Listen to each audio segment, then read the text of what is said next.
Before I tell you what I found inside that apple, I need you to understand something. There are debts in this world that do not die with the people who make them. They do not get buried. They do not fade with time. They go into the ground, they grow roots, and one day, without any warning at all, they come looking for the name that was promised. My name was in a book I had never seen, written in my grandfather's handwriting, 40 years before I was born. And I did not find out until the day a man I barely knew locked me inside a room with a press that had never once been used for apples. Welcome back to Mr. DarkWhisper. If this is your first time here, hit that subscribe button right now and tap the notification bell so you never miss a story like this one. Drop a comment below and tell me where in the world you are watching from tonight. I read every single one. Now, let us get into it. My name is Jaden. I pulled up to the gate of Cruz Apple Orchard on a Tuesday morning in the first week of October. And the first thing I noticed was that the sign was hand-painted. Not in a charming way, just old. The letters had faded so badly that Cruz was barely readable, and someone had touched up the apple orchard part in a slightly different shade of white. So the whole thing looked like it had two different opinions about itself. I sat in my truck with the engine running and stared at it for a long moment. The pay was 3 times the standard seasonal rate. That is the only reason I was there. I want to be clear about that, because it matters. I had done orchard work before. 2 seasons near Traverse City, 1 down near Hart. The going rate for a harvest hand was around $16, maybe $17 an hour if the operation was decent. Cruz Apple Orchard was offering $48. The listing had been sitting on the county board for 2 full weeks with no takers. I figured that meant either the work was brutal or the owner was impossible to deal with. I had dealt with both before. Someone close to me had legal fees sitting at just over $11,000, and I did not have a better option on the table. I got out of the truck. The gate was heavy iron, painted black at some point, now more rust than paint. It stood open. Past it, a gravel road ran straight through the first rows of apple trees. Dense, old trees that had been pruned so many times they started growing sideways. Honeycrisps, mostly. Big, red-green, hanging heavy on the branches. A good crop. I remember thinking that, at least whatever else this place turned out to be, it had a good crop. "You bush?" I turned around. He had come from the side of the gate, not from down the road, which I had not expected. Beau Cruz was a big man, 6'2", easily, heavy set with gray hair swept back from a wide, ruddy face. He had the kind of hands you get from 40 years of working the earth. Thick at the knuckles, rough at the palms. He looked at me the way people look at a car they are thinking about buying. Not unfriendly, just assessing, like he was checking something off a list. "Yeah," I said. "Jaden." He nodded once, did not offer his hand. He reached into his jacket pocket, pulled out a small laminated card, and held it out to me without a word. "Read that before sundown," he said finally. "All of it. That is a condition." He turned and walked back toward the main barn without explaining anything else. That was the entire conversation. I stood there at the gate, holding the card, and watched him go. The card listed 5 rules. Rule 1, any bruised fruit found during sorting had to be buried in the designated plot by midnight of the same day. Rule 2, no whistling in the rows once the fog came in. Rule 3, any ladder found moved from where it had been left the night before was to be left alone until after dawn. Don't touch it. Don't move it back. Rule 4, never look into the hollow of the central tree. The card called it the mother tree. Rule 5, the final pressing of the season required a soil-marked witness present. I read through it twice and stood there for a minute. The bruised fruit rule was the only one that made any practical sense to me. Every old orchard I had ever worked had something like this. People hold on to things. I tucked the card into my shirt pocket and went to find out where I was sleeping. If this story's already giving you that feeling, go ahead and tap the like button right now. And drop a comment telling me where you are watching from tonight. Now stay with me, because this is where it gets dark. The first few days were hard and boring in equal measure. I was hauling Honeycrisp crates from the picking lines to the packing barn, 40 pounds empty, close to 80 pounds full, 8 to 10 hours a day. My back knew about it by the second evening. There were 2 other hands working that week. A man named Dale who ran the picking crew and didn't talk much, and a younger woman I only ever saw at the very start and end of shifts. Beau's wife, Ella, ran the sorting table. She was sharp-faced, wiry, with steel gray hair pulled back tight against her head. She worked fast and made no conversation. That was fine with me. By the 3rd day, I had all 5 rules memorized without even trying. The fog started coming in on the 4th morning. Manistee fog is a specific thing. It rolls off the lake and sits low and thick and does not burn off until almost noon. The orchard got quiet in a different way when it settled in. Not peaceful, just muffled, like something had pressed a hand over the whole property and was holding it down. I noticed I had stopped humming to myself while I worked, which I always do without thinking. The fog changed something about the feel of the rows. I kept my eyes on the crates and did not think about it too hard. On the 5th day, I was pulling a sorting shift. You get into a rhythm doing that kind of work, hands moving, checking for bruising and cuts and soft spots. You stop really looking at individual apples after the first hour. You just feel for problems. I was most of the way through a premium bin when my fingers found something wrong. Hard, small, not the give of apple flesh, not a pit. Honeycrisps do not have pits that size or shape. I pulled it out and looked at it. It was a molar, human, root intact, a little yellowed, with a dark line along one edge that looked like an old filling. It had been sitting deep inside the flesh of a large apple, not on the surface, not resting loose in the bin, inside the apple, like it had grown there. I stood in the sorting barn with that tooth sitting in the center of my palm, and I listened to the radio playing something I did not recognize. And I looked at the fog sitting thick outside the door, and I understood that something about this job had just changed permanently. I closed my hand around it and went to find Ella. She was going through invoices at a folding table, pen in one hand, cold coffee in the other. I walked up and held out my palm without saying a single word. I figured the object would do the talking. She set down her pen and looked at it for maybe 4 seconds, which is longer than you would expect someone to look at something like that if they had a normal reaction. She did not flinch, did not ask where I found it, did not ask anything at all. Ella, I said. It was inside one of the Honeycrisps, not on the surface, inside. She picked up her pen again. That was her whole response. I think this is a tooth, I said. A human tooth. I heard you, she said. She did not look up. Then Ella stood up, walked past me toward the side door, and started whistling, low and slow. A little melodic pattern that repeated not quite a real song, just a sequence of notes that looped back on itself. She walked out into the fog and into the rows and kept whistling as she went. I followed her to the doorway. Ella. She didn't stop. I stood there and watched her go. She was maybe 30 feet into the rows before the fog swallowed her completely. I could still hear the whistling for a little while after I couldn't see her anymore. Then I couldn't hear it either. Just silence and fog and the smell of cold apples.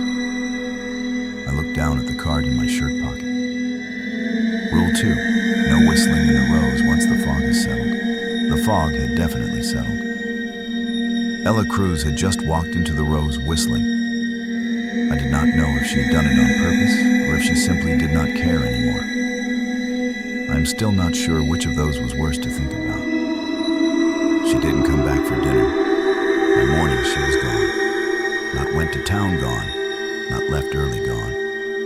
Her boots were still by the barn door.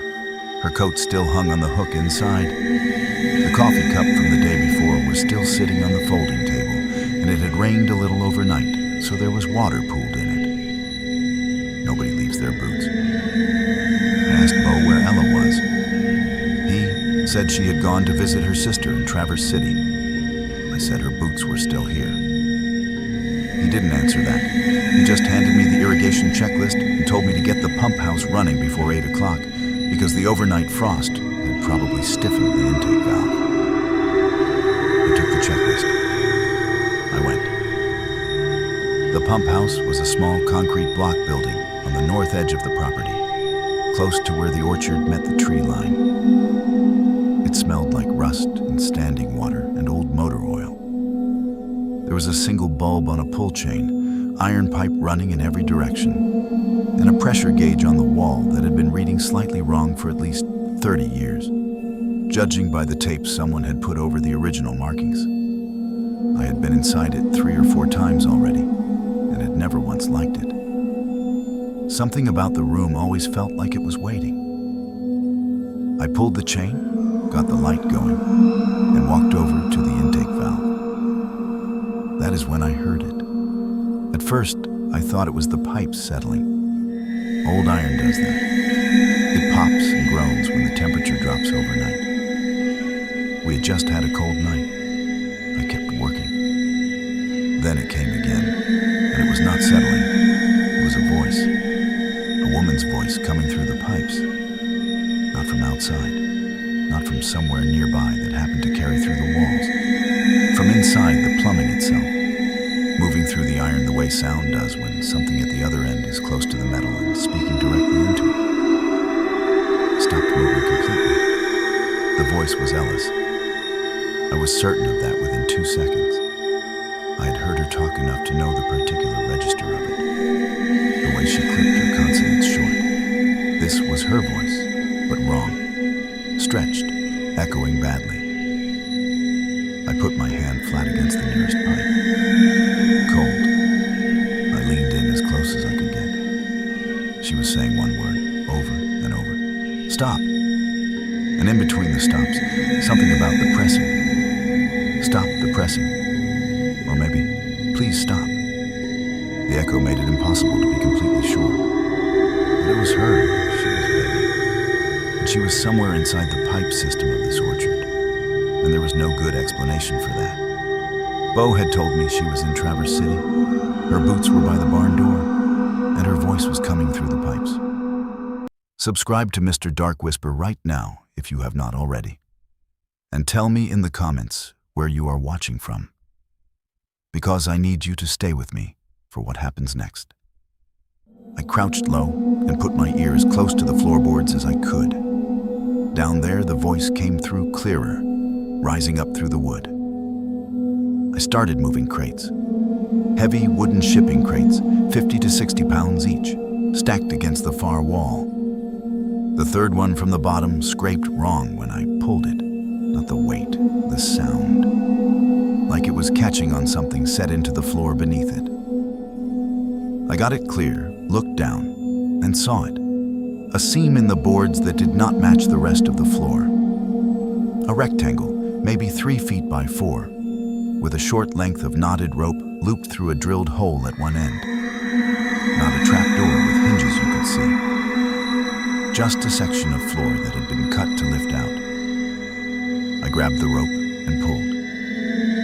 The board section came up in one solid piece, heavier than it looked. Underneath was a ladder, wooden rungs nailed directly into the dirt walls, and a square of darkness below that smelled like cold clay and something old underneath it. Metallic, like old coins or dried blood. I did not think about it. I went down. The cellar was about 8 feet deep, maybe 10 feet across. A single work light on a hook was already burning when I reached the bottom. I did Dirt walls on every side, dirt floor underfoot, the pump house floorboards running low across the ceiling above me. No shelves, no stored equipment, no preserved food, no spare parts, nothing you would actually keep in a cellar. Just a table in the center. And on the table, a ledger. Leather-bound, dark brown, going almost black at the corners, no title on the cover, no label of any kind. Thick. The kind of book that has been added to over a very long time. I picked it up. It had weight to it. Not just the weight of pages, but the particular density of something that has passed through many different hands across many decades. The cover had been handled so many times, the leather had gone smooth and dark with it. He opened it. The first entry was dated 1922. The handwriting was neat and formal, the kind people used back when penmanship was actually taught in schools. A name at the top, Harold Voss, a date, and then the words, bumper crop agreement, terms accepted, soil witnessed. Below that, a description of acreage and a description of the debt. And at the very bottom of the page, settlement line. Short, just one sentence. First male descendant, working age, bloodline only. I turned the page. Another name, another date, 1931. Same format, same language. Bumper crop agreement, same settlement clause at the bottom. I kept going. The entries ran through the 30s, the 40s, the 50s. Different names, different acreages, different debt amounts. Some of the family names I recognized from the county, the kind you see on rural mailboxes and old church directories. Some I had never heard before. But every single one of them had come to Cruz Orchard, every single one had signed, and every single one had that same settlement clause at the bottom. Worded a little differently each time, but meaning the exact same thing without exception. I was maybe a third of the way through the book when I started to feel the specific kind of sick that comes from understanding something before you have finished reading it. The kind where your body knows the answer before your mind is ready to accept it. I kept turning pages anyway. Then I hit the page dated 1983, and the handwriting stopped me before I had read a single word. I knew it the way you know a voice you grew up around. Not from thinking about it, just from the gut, immediate and certain. The particular slant of the letters, the way the capital B sat heavy and low at the baseline, the small, cramped sevens with the flat top. I'd seen that handwriting on birthday cards, on the backs of old photographs, on a note tucked inside a toolbox that I still had sitting in my truck because I had never gotten around to cleaning it out after the funeral. Raymond Bush, my grandfather.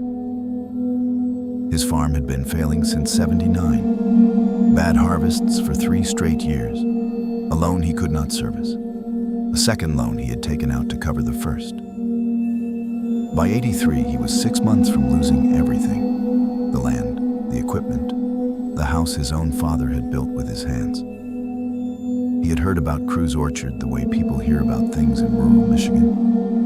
Through someone who knew someone, a conversation at a grain elevator or over coffee at a diner counter. He had driven up to Manistee in September of that year. He had sat across from Bo Cruz, and he had signed. The agreement saved his farm. The next 3 harvests were the best of his life, according to his own handwriting. He paid off both loans.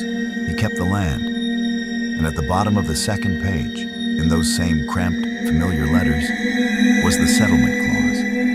In exchange for the above, I, Raymond Allen Bush, do pledge to the Cruz Orchard and its keeper in settlement of this debt, one future male descendant of my direct bloodline, of working age, to be called upon at the keeper's discretion. This pledge is binding on my blood and cannot be voided by death, ignorance, or distance. I read that line twice. Then I stood in the cellar with the ledger open in my hands, the work light buzzing overhead, and the smell of cold clay pressing in on every side. And I thought about the job listing I had found online. 3 times the standard rate, no experience required, housing included, the kind of posting that looks too good to be real.